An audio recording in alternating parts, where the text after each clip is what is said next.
I pledge allegiance to the flag of the United States of America and to the republic for which it stands, one nation, under God, indivisible, with liberty and justice for all. All right, do I have a motion to call this public hearing to order?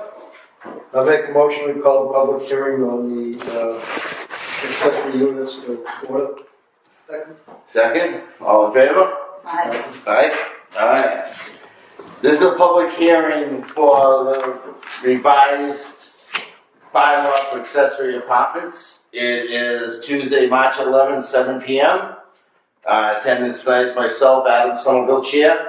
Bob Kimball, clerk. Colleen Bertrand, co-chair. We introduce the number.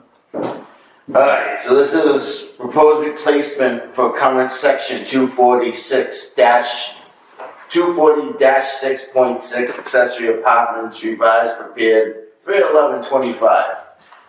John Goldrosen from the zoning board is here to give a little background on this. Okay, first, just to give a background for the record, even though the members of the planning board are aware of this, the state adopted a statute last summer which requires towns to allow what the state calls accessory dwelling units. We have an existing bylaw in town for accessory apartments, but our bylaw has required that the structure be owned, or the property be owned or occupied, and that anybody in the second unit has to be related as a family member to the people in the principal unit. Under the state law, that those requirements for owner occupancy and a family relationship are no longer allowed.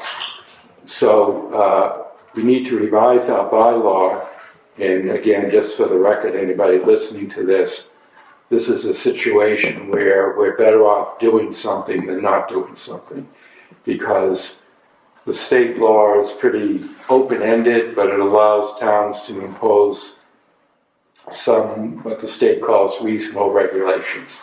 So we're better off having those in place than just doing nothing. So in response to that, I drafted a replacement for our existing section 6.6.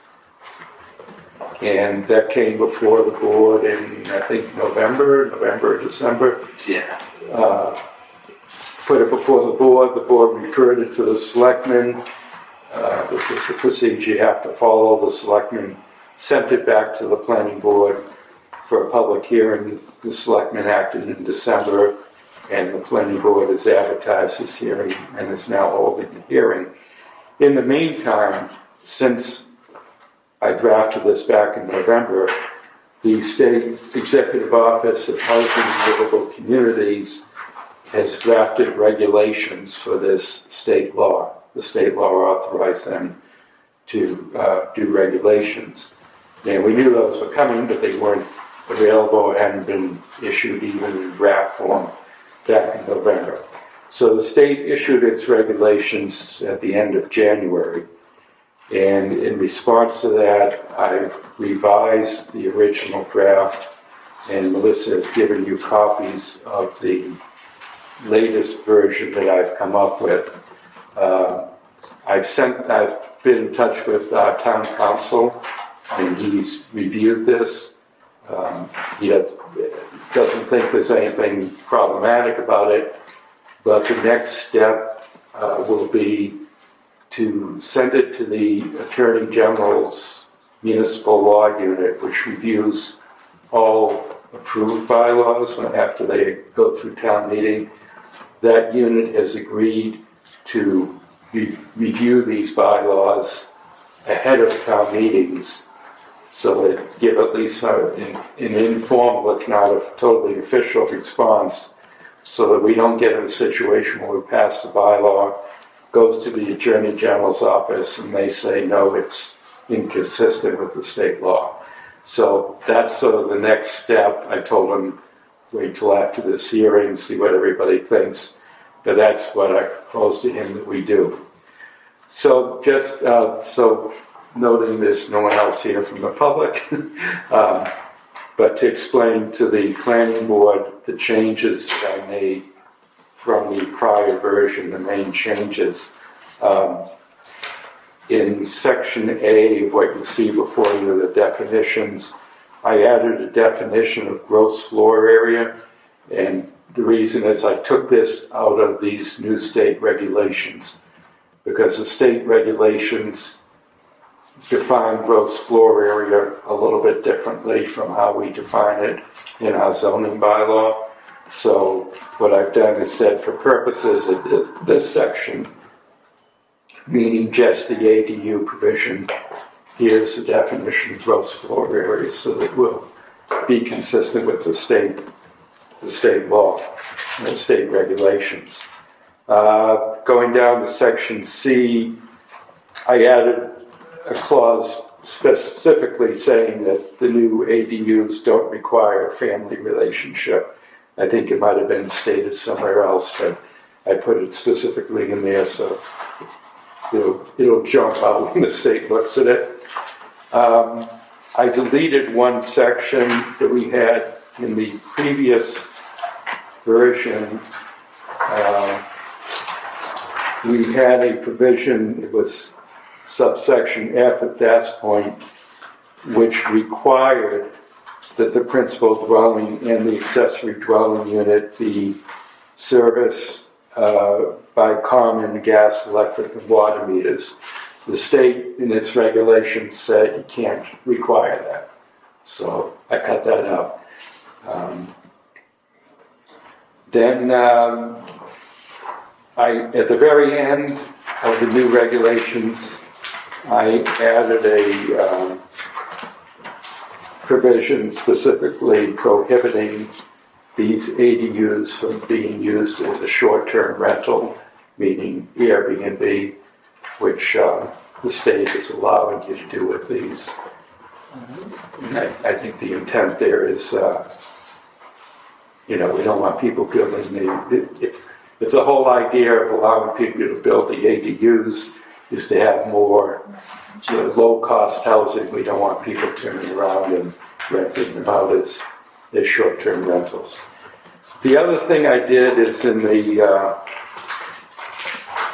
last section.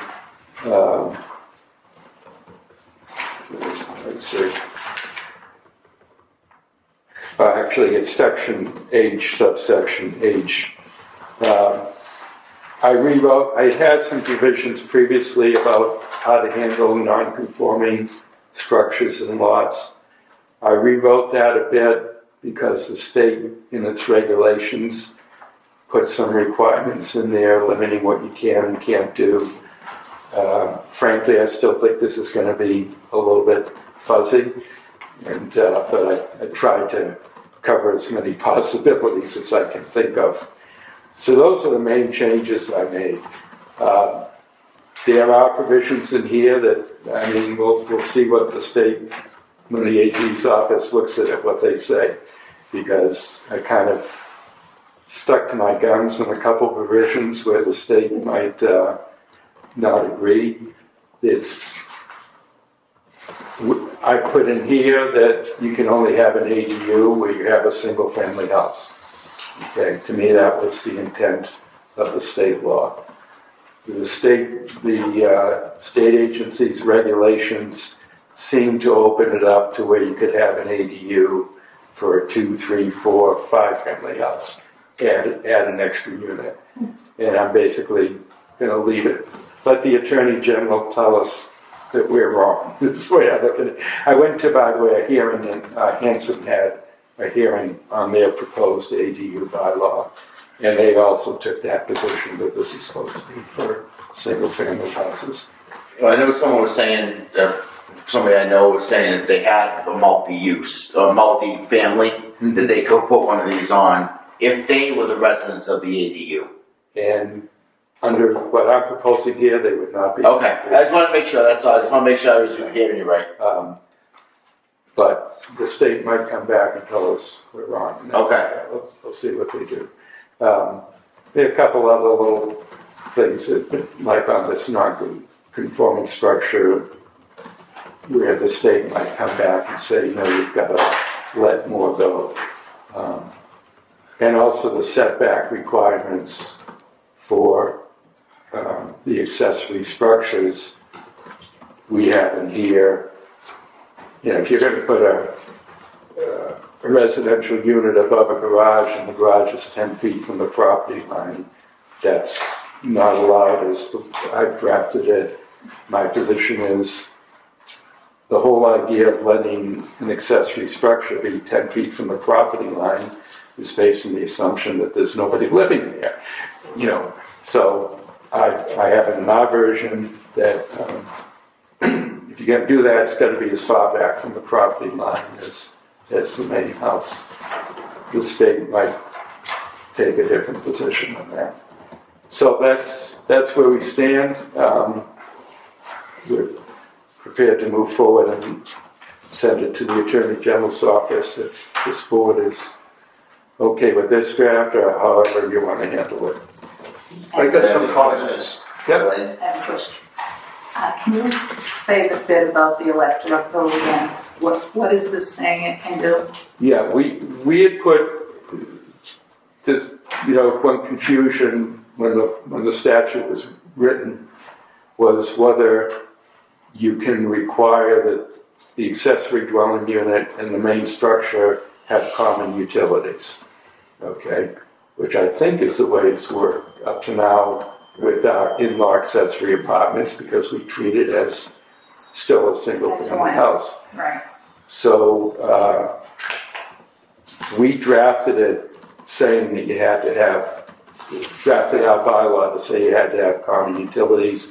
The state in their regulations specifically say you can't impose that requirement. So they're going to be separate. could be, I guess if somebody wants to have it common, it still could be, but if they want to have it separate. Wouldn't it have to be separate with a separate detached structure? I'm just curious, the building code. Yeah, that may be. Yeah. But what about if it's within the same house? Right, that I could see them connected to the same. Then you probably don't. Right. But you're right, if it's in a separate structure. Yeah. Although I don't know, maybe I know somebody has water in their service in their garage. Do they run it off do they have a separate meter for it? Well, especially because you this isn't family with family. This can be two separate parties, like a two-family. Yeah. I mean, I would think somebody would want to have separate utilities so they can charge separately and all, let that person be responsible for that control of the second unit. So anyway, fine. The state wants to say we can't require common, that's fine. I think that's a big deal. Any other questions? I got a few comments. Yep.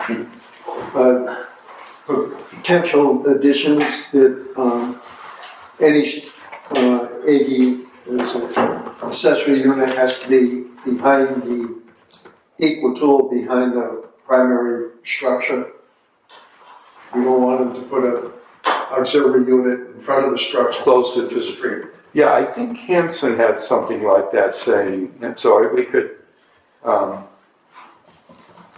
then the ADU must remain the same lot and can't be subdivided after it's been built. No, the ADU can be sold separately as a condo. It's supposed to be one unit, one owner. No ADU shall be less than 300 square feet. We don't want them to have just a room. We want to have it a viable unit. And the ADU must be a permanent structure, meeting state building codes, and on a permanent foundation. So I can't just put a trailer in, call it an ADU. It's got to be on a foundation and secured down. So that would limit people from putting a travel trailer in the yard and calling it an ADU. No, you can't do that in this town anyway. Well, just a minute. We can do anything in this town if it isn't specifically to this bylaw. Yeah. This is for an ADU, specific to an ADU. Oh, but I'm saying having a trailer to live in it, unless you got it burned out or something. But no, it's not happening. But I think he's saying, well, people find a loop around. Bob's point is, if we don't specifically say it here, the state might say, you could do it. Right. So, and that might be, anything else, Bob? No, that's it. Okay. I'll look and see a couple of these, like the last thing about the trailer, that may be covered by the state regulations, but I'll check and see. Not less than 300 square feet. 350, yeah. I'm not sure if we, there's something in the state building code or health codes or something with a minimum amount. 10 by 10 shed. It's in our local bylaws too, I think. Even for an apartment, can't be under, 700. I think it's even less than that, it's like 4 something, I thought, but Yeah. I'd have to look it up. But I want to be sure that we're not coming up with something that's less than what the state building code allows, isn't it? Do you know what this? I'd have to look it up, but there is a minimum. Building code? Right, for it to be habitable, Yeah. which some are trying to change it with these micro apartments and stuff, but there is a minimum. Yeah. So I'll look and make it correspond to that.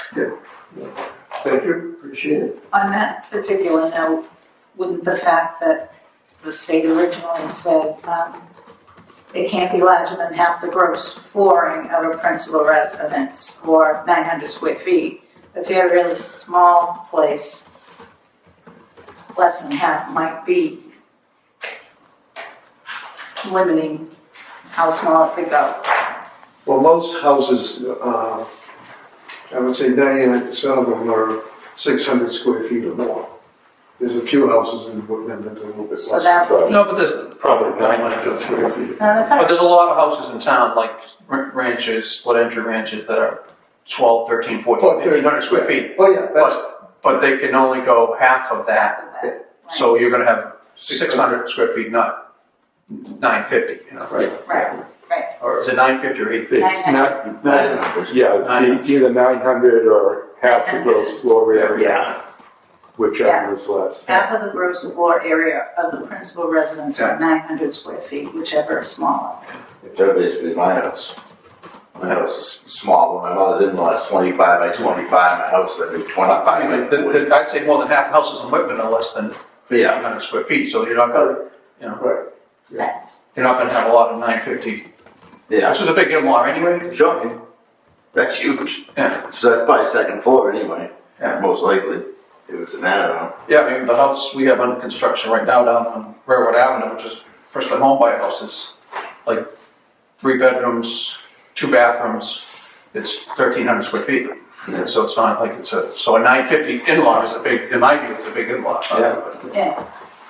Any other questions or comments? Which, by the way, this will actually be stricter in a way than our current bylaw I because agree.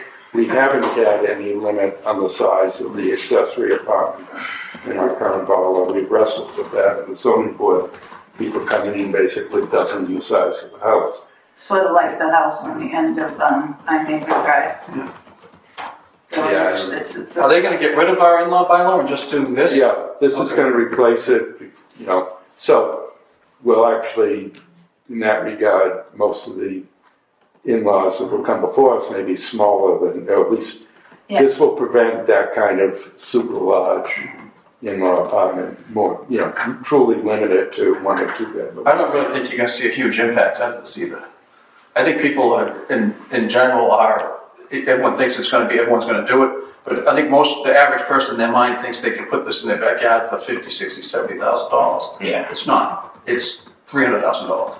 I think when people start to realize the cost of it, it's not the deal that everyone, because it's not, I mean, just to do a foundation, site work, building permit, no wood, you're $70,000 before you even put a stick of wood on the lot, and people don't realize that, and I don't think there's a lot of houses in Whitman that are gonna say putting an ADU for $300,000 in the backyard is gonna be the. We'll see the Amazon houses for 10 grand. I think some people will do it, but even it's like you still have to do the site work, the water, the Oh yeah, absolutely. you know, but What's your opinion on the average size of an in-law that's attached? How big are they?